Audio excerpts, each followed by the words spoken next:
is WVUA 23 News at 10.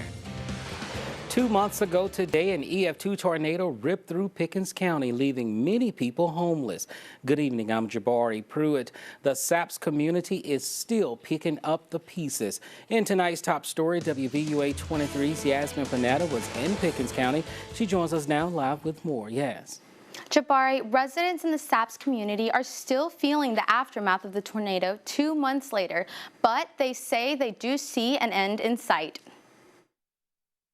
I just dropped my head, so much damage. It was devastating, had this happen to us. Everybody, walking around, they were looking lost, like you just hit them like that. The Walker family recalls the day that changed their lives forever, where a home once stood, now covered in debris and some belongings.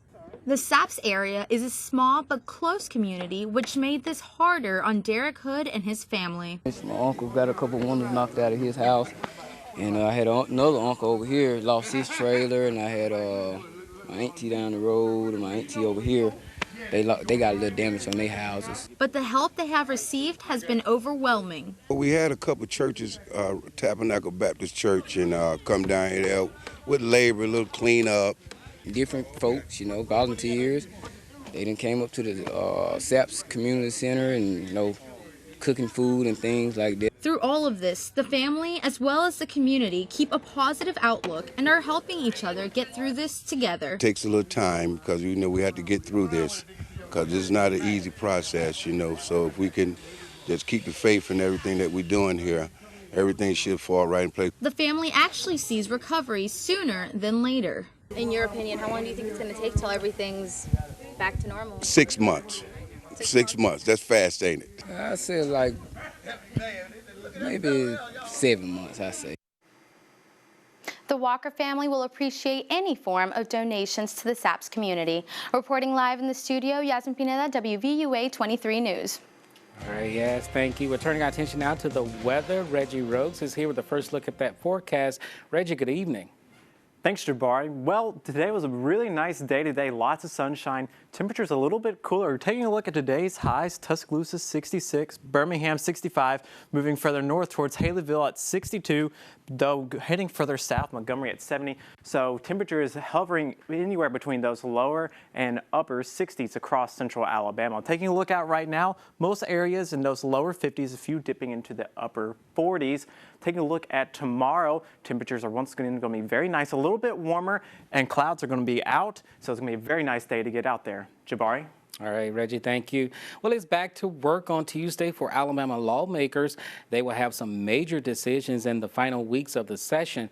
Now, Governor Robert Bentley says he will veto a general fund budget due to the lack of Medicaid funding. Now, legislature says they do intend to override his veto.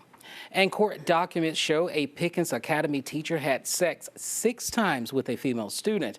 32-year-old James Parker III is charged with a school employee having sex with a student under the age of 19. He was arrested on Wednesday. His wife, 30-year-old Charlie, also a Pickens Academy teacher, was arrested this week on similar charges.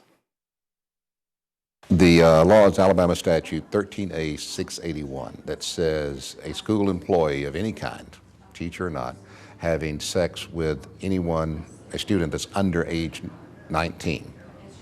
19 is a cutoff. It's 19, it's no crime. Underage, under 19, it is a felony. The law went into effect back in 2010 and can carry 2 to 20 years in prison. And Dr. Edward Jones, a 20-year professor at Alabama A&M University in Huntsville, is fired after the school discovered videos of him participating in 3 sex acts on campus. 2 were oral sex with 2 male students. He has since filed a lawsuit against the university. In other news tonight, the city of Moundville is finally seeing businesses come to the area. WVUA 23's Taylor Mooney was at today's grand opening of a new medical center. He joins us live now with more. Taylor.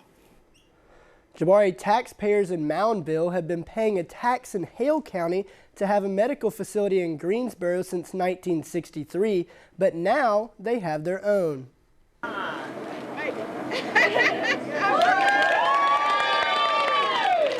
The city of Moundville's new state-of-the-art medical facility has been in the works for nearly 8 months, and it's something Mayor Tony Lester is proud of.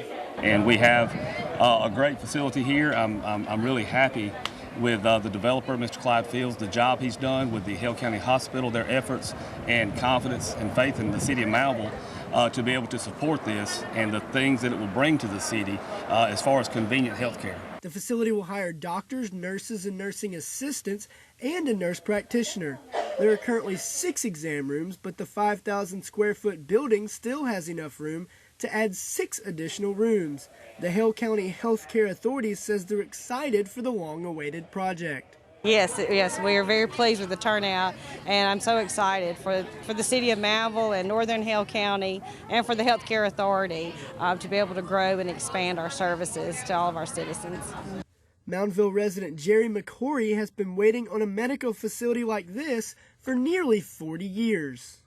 This is wonderful. We all have to go to Tuscaloosa or Greensboro, and there's so many places that need to be open down here, and this is going to make us grow. But this is great to have here. KC Drugs, a pharmacy connected to the medical facility, is also a new addition. The Moundville City Council recently approved the licenses for a Mexican restaurant. Back in October, Mayor Lester told WVUA 23 News the city is looking to bring even more businesses to the area. We are actively seeking new business. We have one other space available in this location. The city owns property just south of the red light here in Moundville. We have about 8 acres as commercial property. We're working still on getting a grocery store here. We're really close to getting a grocery store. We've done an interview on that in the recent months, and since that interview we have made several contacts, and we are actually in the process of negotiating with a store right now. The clinic opens Monday, and there's already a list of patients. Reporting live, Taylor Mooney, WVUA 23 News. All right, Taylor, thank you. Well, comedian Steve Harvey met with Governor Robert Bentley today about more jobs coming to the state. Harvey's latex glove facility, called Ameritex, will open in June in Eufaula. The company will hire 300 workers. It will produce non-sterile and sterile examination and surgical gloves. It will be the only facility in the United States. And U.S. Senator Richard Shelby is in Tuscaloosa tonight. He was the keynote speaker for the Civil Air Patrol dinner. It was held at the Embassy Suites. The program is designed to support American communities with emergency response, diverse aviation, ground search, and youth development. It's a fantastic organization for both cadets and seniors. The senator knew about the Civil Air Patrol, but when you get a chance to talk to somebody about it and explain what it's really all about, it opens a lot of eyes. Now, this is the 75th year for this event. The Alabama Supreme Court rules against Victoryland Casino in Macon County.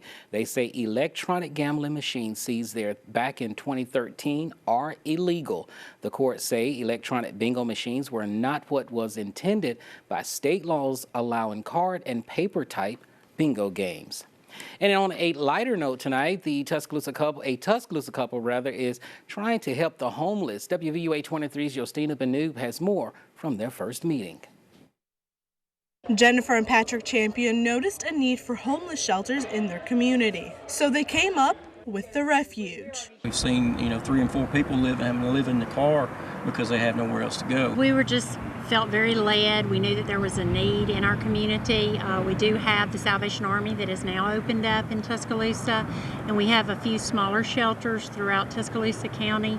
But we really have a need in Northport especially for a shelter and for a transitional type program to help people get off the streets permanently and into a home of their own. And that's exactly what this shelter is all about, helping people get back into society. The home will have 32 beds, 16 for men and 16 for women and children. In addition to basic necessities, the building will have 24-hour security, a worship room, a playground for kids, and a learning center. We'll have basic life skills training, how to fill out a job application, how to do an interview. We'll have clothing there that they can wear on job interviews, that they can wear to work. We're going to have local businesses come in, take turns once a month doing some kind of skills training. Before the refuge plan, the couple first started an outreach program called A Bucket of Hope, where they give every homeless person they see A bucket with seasonal essentials such as blankets and hand warmers, along with non-perishable foods.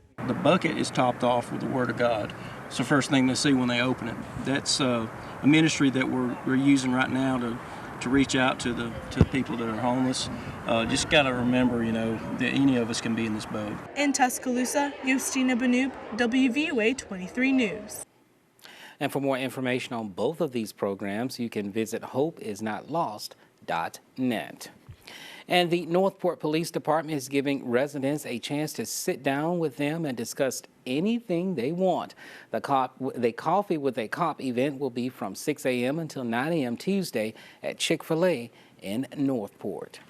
Well, still to come on the news at 10,000's Honor German Heritage in Tuscaloosa, and it was all for a good cause. And the inflatable 5K run is back in Tuscaloosa. Stick around. We're coming right back.